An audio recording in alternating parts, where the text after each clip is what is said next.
Today on The Global African, we'll talk about Hurricane Katrina on the 10-year anniversary of this historic storm. That's today on The Global African. I'm your host, Bill Fletcher. Thanks for joining us. We'll be right back. Until August 29th, 2005, the date August 29th, for many people of a certain generation, represented the Chicano moratorium against the Vietnam War of August 29th, 1970. But in 2005, that all changed when a Category 3 hurricane came in out of the Caribbean into the Gulf and lay waste to the Gulf Coast of the United States, including but not limited to New Orleans. More than 1,200 people were killed, levees burst, thousands and thousands of people were evacuated in what some people described as a natural catastrophe. But deeper investigation demonstrated that it was far more than a natural catastrophe. It was in some respects a canary in a coal mine for the United States, demonstrating the actual impact of neoliberal economics on draining resources and ensuring that certain areas were completely unprepared for a disaster. This segment of The Global African is going to take a look at what really happened and where the Gulf region is today. We're joined now by Tabitha Mustafa, who's a New Orleans-based activist and a program associate with the American Friends Service Committee. Tabitha, thank you for joining us for The Global African. Thanks for having me. So, 10 years since the Katrina disaster. What does this anniversary mean for you? That there hasn't really been much progress. I think we heard, the mayor, we saw the presidents come down and talk about how resilient New Orleans is for taking punch after punch and coming back. But communities of color in particular shouldn't have to take punch after punch to come back. The government should provide our communities with the resources that we need to survive. So the 10-year anniversary of Katrina, for me, just shows me how little my government has done for me. Where were you on August 29th, 2005? I was in a little tiny hotel room in the middle of nowhere in northern Mississippi.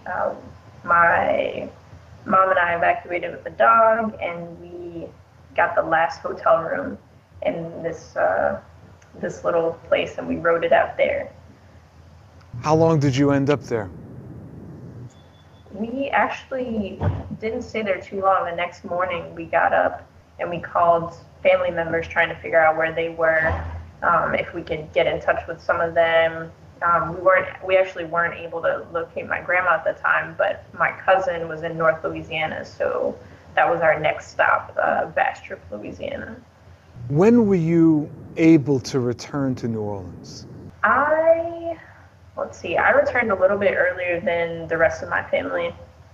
My mom stayed in North Louisiana with my grandmother because my mom was a public school teacher, and as I'm sure you know, Orleans Parish decided that they didn't need about 7,500 Black public school teachers in the city. Mm-hmm. So it was October when I returned to the area to go to school in Jefferson Parish. I stayed there with my dad, and the city was lacking so much at that time. Even toward the end of the semester in December, I was about 14 then, so my mom decided, look, there just aren't enough resources here for you to stay and for me to feel safe with you here. So she actually brought me back up to North Louisiana with her, where I finished out the year. For many people that were not there, there's so many questions that would come up and the people would want to know. But one of the things I'd like you to touch on has actually to do with something you just mentioned about the teachers and what happened after the storm. What was the basis that was used to get rid of the teachers? What happened? The government said they simply couldn't afford to keep the teachers, but they were given a bunch of money from the government. So that just seemed like a ridiculous story to me. And when you think about it, these were Black, middle class, predominantly women who kind of anchored the city, who worked in neighborhood schools that were named after Black people like Benjamin Banneker and Ronald McNair. We saw all that change all at once. So when Milton Friedman wrote that op-ed encouraging people to privatize the city and seeing it as an opportunity, out with the old Black public school teachers, in with the new white young Teach for America teachers, out with the traditionally Black public schools in New Orleans, in with the new privatized charters like KIPP. All of what people knew was removed from the city, and people were forced to start over in this new privatized landscape, where they might not be met with the types of resources that they need. And they actually changed what it meant to be a failing school. Kathleen Blanco was the governor at that time. In order for the Recovery School District to take over the schools and make them state-run, they raised what failing was. So now a failing school is an 85% success rate. I think anybody who's been to school before knows that 85% is probably a B, at worst a C. Mm-hmm. So it's really interesting all of the measures they went to in order to take these Black public schools away from the people. What forms of resistance to this neoliberal reorganization of New Orleans emerged? Well, we've seen a lot more activism with younger people. So the organization that I work for, American Friends Service Committee, we run a program called Piece by Piece in New Orleans that started up Katrina year, and it's for young arts-based activists to take a nonviolent approach to whatever form of oppression they like to, but it's usually anti-Black oppression. And you've seen organizations like Kids Rethink New Orleans Schools pop up, who are addressing the charterization of the school system here. Bela is addressing the lack of resources out in New Orleans East. New Orleans East has a very large Vietnamese community, and we've seen strike after strike with the BP oil spill, with Katrina, just hit after hit that they've taken, but they've actually come together to combat that and say, no, not here, not in our community. Think about a lot of the communities here had these green dots that were put on them, like, this isn't going to come back, this is going to be just some green space, and people said, no, we're going to use grassroots activism to say, this is our neighborhood, we're going to come back to it, whether you want us here or not. And I think the grassroots activism has been the biggest success here in New Orleans post-Katrina, because that's the reason a lot of communities, and communities of color in particular, are still here. So in the context of the Katrina disaster, where you have a situation where the President of the United States at the time, George W. Bush, effectively abdicated his responsibilities, where we've witnessed the neoliberal redesign of the Gulf Coast, including but not limited to New Orleans. One of the things that struck me was that the rest of the country was very generous, on the one hand, in terms of offering various kinds of support to the people of the Gulf Coast, but at the same time, there was not a recognition that the Katrina disaster had much broader implications for the rest of the country. And I'm just curious, first of all, whether you agree with that, and then second, what do you make of that? I do think that people were very generous during Katrina, but I think the issue is that people look at Katrina as a natural disaster that happened on one day. And from that point on, it was just the aftermath, when in fact, I think you could use Katrina as a metaphor for the state of the Black global South. I think if we start to look at the hurricane as more of a moment in time and less of a natural disaster, then we can really begin to see the implications of the lack of resources here in the city, and of anti-Black oppression, and of white supremacy here in the city, but also in the country, because we see these things being replayed in different manners, but they're pretty much the same thing in Ferguson and Baltimore, anywhere where the Black Lives Matter movement has really taken force. I think in order to look at those other struggles, you have to first look at the negligence of the government and the effects of white supremacy on New Orleans in the post-Katrina era. Let me ask you one final question. You mentioned anti-Black racism, but you earlier talked about the challenges faced by Vietnamese, and I'm curious about other populations. Were they similarly victimized by the Katrina disaster? And I mean that not just simply the storm, but everything that you've just been talking about. Yeah, I mean, the Vietnamese community in New Orleans is somewhat self-sustainable, so they were able to pool their money, they were able to come together and to get grants and resources, and they had the know-how in order to make those things happen in a timely manner. I'm not going to say that the Vietnamese community is 100% back, but they had a lot of access to things that Black New Orleanians did not. Did they still face someone trying to put a landfill right next to their neighborhood? Yeah, that did happen. And they used grassroots organizing to stop that from happening, so they wouldn't have the pollution going into their water system that they use to water the crops that they sustain themselves on. We didn't see that happen in the Black community simply because we were just hit too hard. We had a lot of Latino immigrants come into the city to help rebuild, and then at the same time we had ICE trying to push them out. And so these are the people who rebuilt our city, yet somehow we don't welcome them here because they don't have a piece of paper that says they have the right to be here. And when you look at it, most of them have the right to be here because we don't technically have the right to be here to begin with. So there are people like the Homa Nation down in Homa, Louisiana, who are fighting to be recognized and who are seeing the wetlands and their barriers down in South Louisiana disappear like a football field every day, yet somehow there's no one there to advocate for them. So there are lots of resources, but communities of color, the Vietnamese community, the Native American community, the Black community are not being able to gain access to those resources. Here, I think what surprises a lot of people is we also have a pretty decent sized Palestinian community, and they're very strong and they're very active, but in a similar way to the Vietnamese community, they are somewhat insulated and are able to use their wealth to get themselves out of hard times. If the Black community could find a way to do that here in New Orleans, I think that we would also be in a much better place. Tabitha Mustafa, thank you very much for joining us for The Global African. Thank you for having me.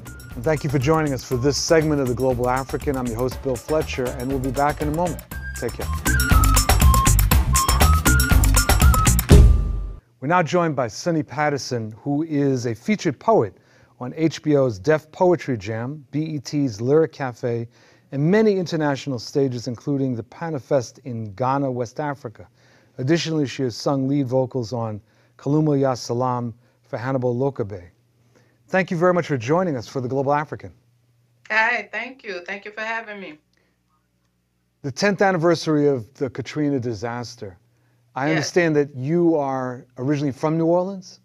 Yes, born and raised. Yes, indeed. Where were you on August 29th of 2005? I made it, my family and I, my mother and father and nieces, we went to Houston. We made it to Houston on that day, on the 29th, because we were just like, we'll go ahead and leave. We have these days off, this kind of thing. Let's go to Houston. My mother wanted to see my godmother, who had been ill with cancer. My uncle had just gotten a new house, things like this. So it wasn't really like let's leave, based on just the hurricane. Even though I have a cousin named Katrina, And my mother said, if this storm is anything like your cousin, then we need to get the hell up out of Dodge, this kind of thing. But Right. it still wasn't the thought that this is going to be this huge storm. When were you told that you could not return to your home? Honestly, it wasn't like we were verbally told this thing. We're seeing the destruction. We knew that, when we were just looking at the news with being in Houston, once we got there, we just knew that we no longer had a home, because where so much of the bulk of so much was happening, and where the city was hit the hardest was the area where we lived. So we were seeing this on the news. I was seeing signs of like just stores, and I'm seeing water reaching the height of these signs. And these are signs that you see from like the interstate, Mm-hmm. So when we're seeing water reaching the height of these signs, I mean, and we're knowing that these stores are, I mean, in some cases, some like walking distance from our house, then nobody had to say that we couldn't go back. It was just, we just knew there was no home left. When you returned to New Orleans, what did you find, and what has been happening in New Orleans ever since? There's a lot of new things, new people, new ways, of doing. Aside from just seeing things like this, and you're seeing different volunteers and people that have come from so many different places, and we still give thanks for all of these people and volunteers that have come to help, that have just become so much, just woven into the fabric of New Orleans and of the culture in general. But then there's some who come for the time, whatever the time is, whether it's a good time, whether it's a bad time, whatever the time is, and then, try to create and make, how do you say, make another place out of New Orleans. So you have people who have come for the drink, for the food, for the experience, and then they stay, and then now they don't like the experience, now they don't like the music, now they don't like what time the music is played, now they don't like the fact that, I thought that this stopped at, I thought that it stopped on a Tuesday, I thought that the music stopped on a Wednesday. Oh, so now we have to establish, neighborhood associations to get rid of the music. Now we have to stop this. So it's all of these things that play a part. People that have another kind of interest in what disaster looks like. People that have another interest in what in what despair looks like. So you have a capitalization, of course, on culture. You mean people taking advantage of the disaster in order to move an agenda? Absolutely. That's what I mean. There's advantage, being taken all over. When we're talking about the culture, you're talking about the music, you're talking about the space, because, we have to remember that we're dealing with spaces in these areas. When you're talking about homes, right? You're talking about homes that have been passed down from generation to generation without a house deed or paper or something like this. So, you're dealing with trying to come back into a city, and it's like, oh, but I live here. And then you have officials who are like, well, show me that you live here.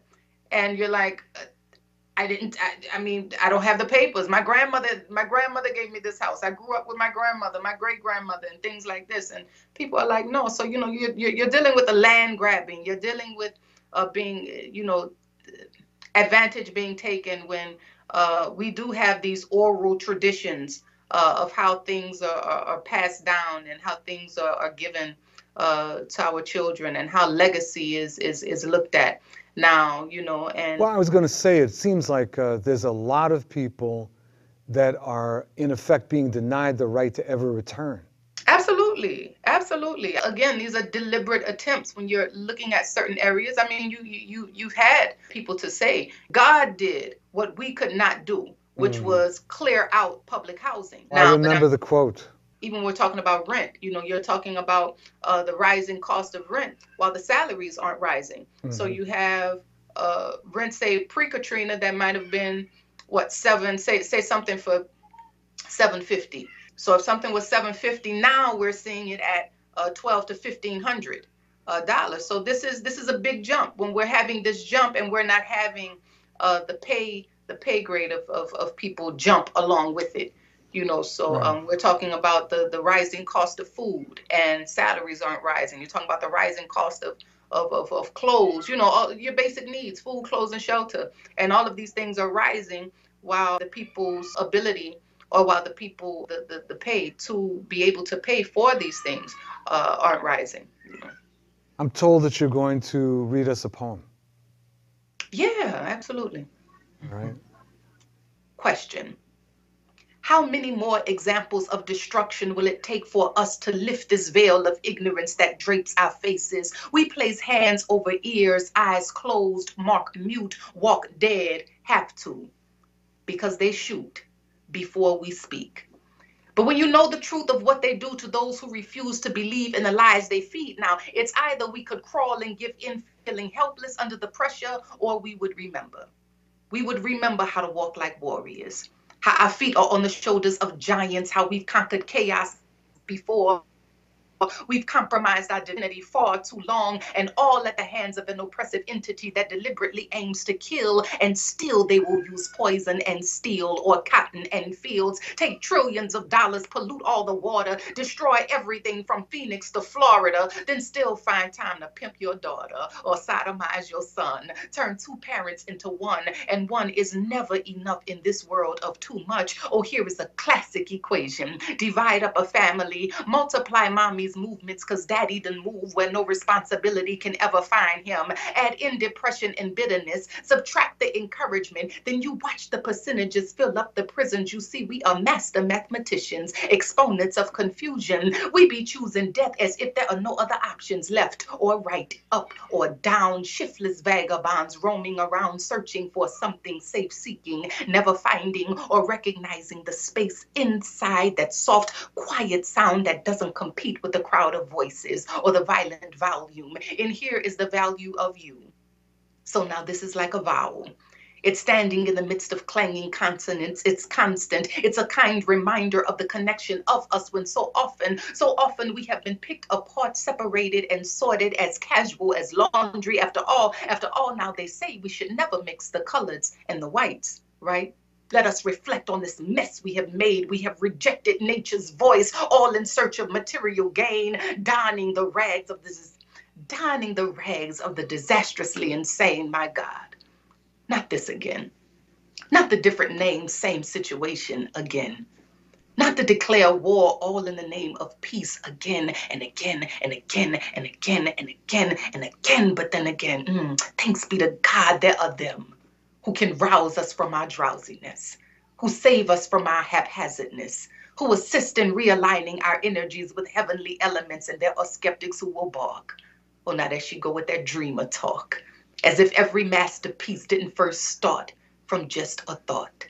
If only we could see through the eyes of our hearts and go straight to the matter, eliminate the rhetoric, strip everything down to its natural essence, and it is there we will find the answer, the greatest, the only example, and by far the most revolutionary weapon we all have, and that is love. Thank you. Thank you very much. Yes, thank you. Thank you for having me. Oh, thank you. Sonny Patterson, thank you so much for joining us in The Global African. Peace, indeed. Thank you for this. All right. And thank you for joining us for this episode of The Global African. I'm your host, Bill Fletcher. We'll be back next time. Take care.